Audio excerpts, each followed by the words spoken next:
Good morning, Professor Maxwell and fellow students. Here is my third attempt at a video in my college career. Today we're talking about Heath and Heath's book, Switch, How to Change Things When Change is Hard. Change is a constant for me. I'm constantly building new facilities or changing processes.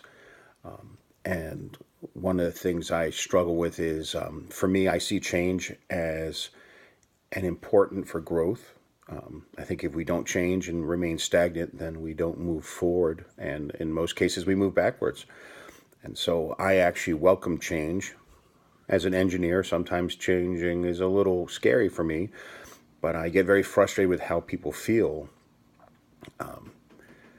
And it wasn't until a few years ago that I really started asking for that feedback from people as to, am I not communicating enough, or what am I doing wrong to kind of lead everybody, kind of direct my riders, kind of, I know we say we're corralling the elephants, but I'm one of those people who always say, especially with our IT and marketing people, I have to herd the cats, and then follow the path.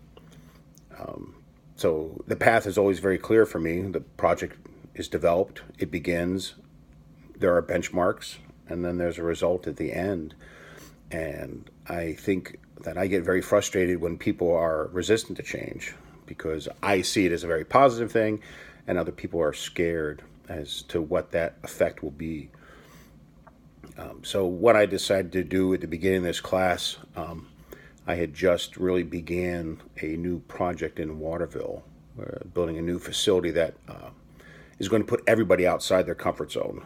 It's extremely tech heavy. There's no paper. And even how the stakeholders who are moving from the current building to this new one interact with our customers and service them are completely 180 degrees different. In the past, sitting at a desk, writing things down, is now all done with tablets and touchscreens.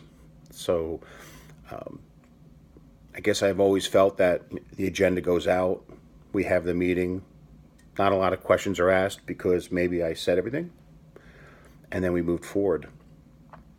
The engineer in me looks at things very linear, A plus B equals C.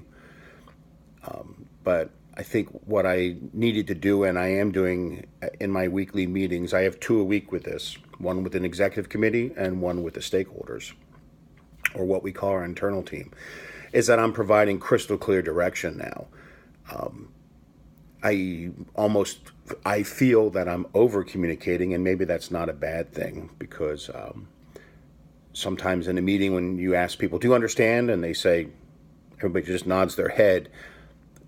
I move forward, and in reality, they may just be embarrassed to speak, or they think they understand the directions or how things are going to work. So, in trying to motivate the elephant, what I'm doing now is, as much as I hate PowerPoint, I do provide a PowerPoint graphics of charts and ideas, and I'm trying to understand everybody's learning style is different than mine, or how they comprehend things.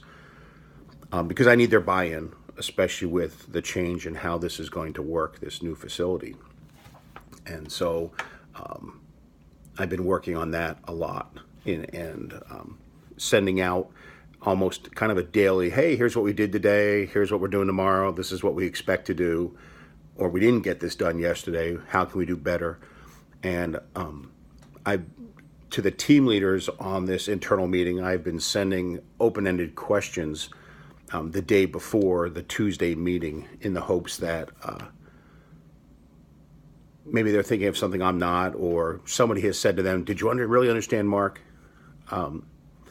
And hopefully that will kind of improve a multi-line of communications.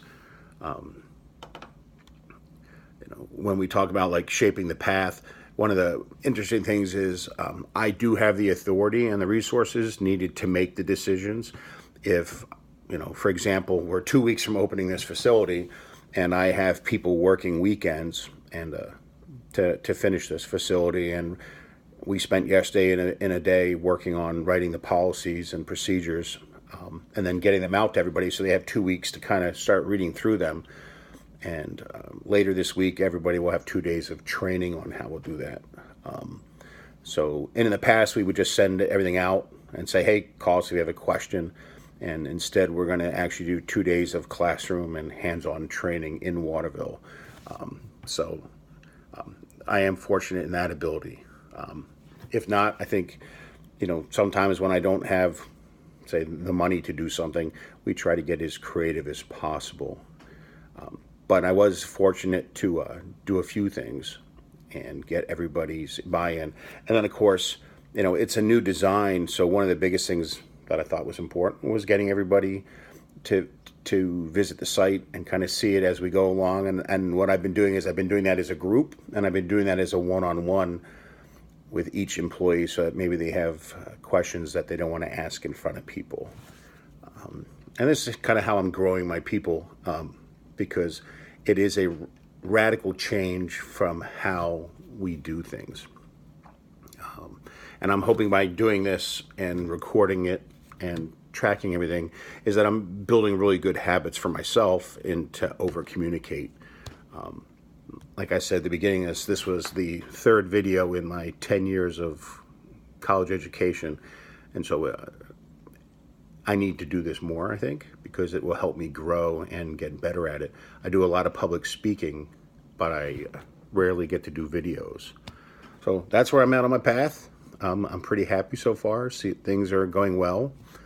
And I don't know if we're supposed to, but I thought I would just include a quick, our text is Heath and Heath from 2010, Switch, How to Change Things When Change is Hard, New York and Broadway books. Just so there's a shout out to the authors because it's actually been a really interesting book. Don't ever take free popcorn. Thank you.